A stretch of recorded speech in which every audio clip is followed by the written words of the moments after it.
Hello, everybody, and welcome to Forever Box. And in case you missed it, it has been announced that Felix Jones will rejoin the Springbok coaching staff as of this weekend, up until the end of the next year World Cup cycle. So, the former Springbok assistant coach left for the England defence coach job, where he was there with Steve Borthwick for just over, well, even less than a year, basically, before things obviously didn't work out. Apparently, there was a bit of a clash in personality and the likes of that.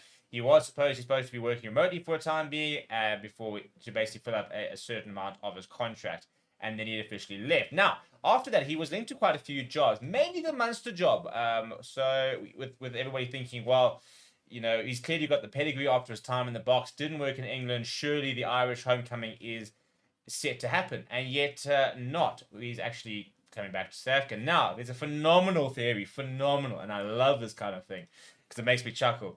There's a big theory going around that's saying, was he a plant? Did the Springbok management basically say to him, go overseas and see what's happening over there, find out what's happening in the England camp, go and play against these sides a bit more during the Six Nations, find out all the information, and then bring that back to the Springboks to then try and plan with the 2027 World Cup. And there's a line, there's a little paragraph in the press release which has given rise to this theory, which I think is very, very funny. So we're going to get into it in a little bit. Before we do that, please do smash a like on the video. Please do subscribe to the channel as well. We're going to be doing box ticket giveaways, by the way.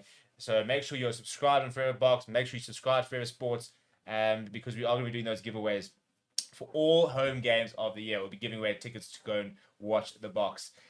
So this is the paragraph. So Rassie Erasmus, speaking about his return, said the following. He said, after spending some time in England, his experience of working in the UK and studying the opposition teams in the Six Nations and other international tournaments will add immense value in assisting us to adapt and improve as we cast an eye on a tough international season ahead.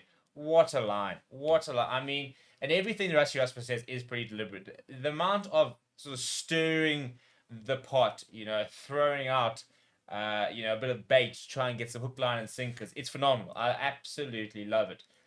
In terms of, is there a way to this theory? Well, I always think that if things hadn't worked out, he was always going to be welcome back. I think that's the main thing. The box were always an option for him. They were never going to say no to him, for example, if he phoned him and said, listen, I want to come back, because we rate him really highly. Rassie Erasmus rates him above some of the best coaches in the world. I think we also started to realize, thanks to Chasing the Sun, how important he was to our World Cup win, and he's a really important part of the squad. So I think he was always going to be welcomed back to SA Rugby. And I also think on the flip side, I think he was always going to potentially come back at some stage. I think he really, really did do well to sort of assimilate himself in the South African culture, and he really understands what it means to be South African, and to live in South Africa. And he loves it. He's talked about it. He said he loves the Braai, he loves the culture, he said he loves the people, and he's been very comfortable here. So, it was always a bit of a match made in heaven, because he enjoyed being here, we enjoyed having him, and then he went overseas and didn't have a particularly good time in England. It's a big leap to try and say that, that to try and orchestrate an infiltration of the England setup by Felix Jones.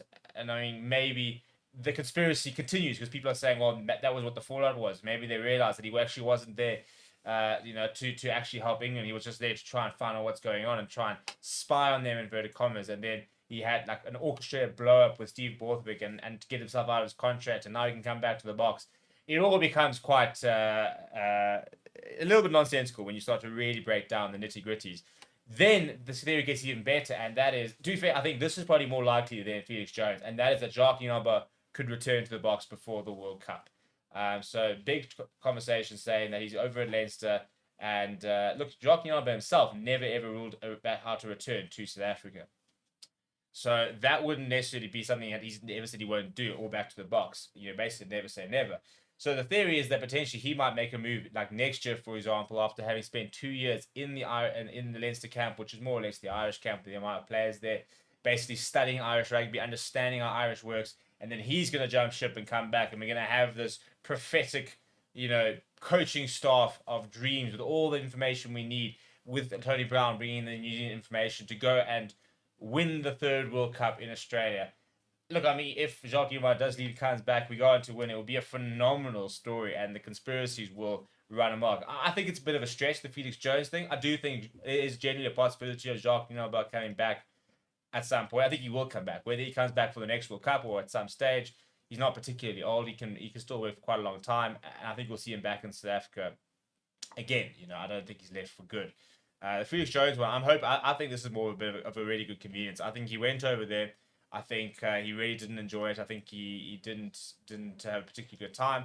And maybe he tried to apply a job for Manchester and wasn't going to get it. And basically they said, well, come back to South Africa and we'll take you back. So the main thing is it's a good appointment. We do want him back. And it's been really cool to see what the response has been to him being announced coming back. Well, I think South Africans really we've kind of adopted him. We've decided he's actually one of us. And that's great. That's a very South African thing to do.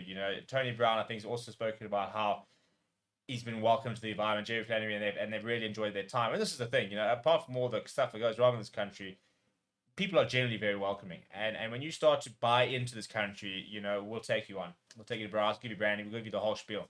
So let me know what you think. Do you think he was a plant? Was this a spy job? Was this a Rassie Erasmus master plan? Let me know down in the comments below. Smash a like on the video. Subscribe to the channel as well. Thank you very much for watching. My name is Steve. I'll chat to you soon.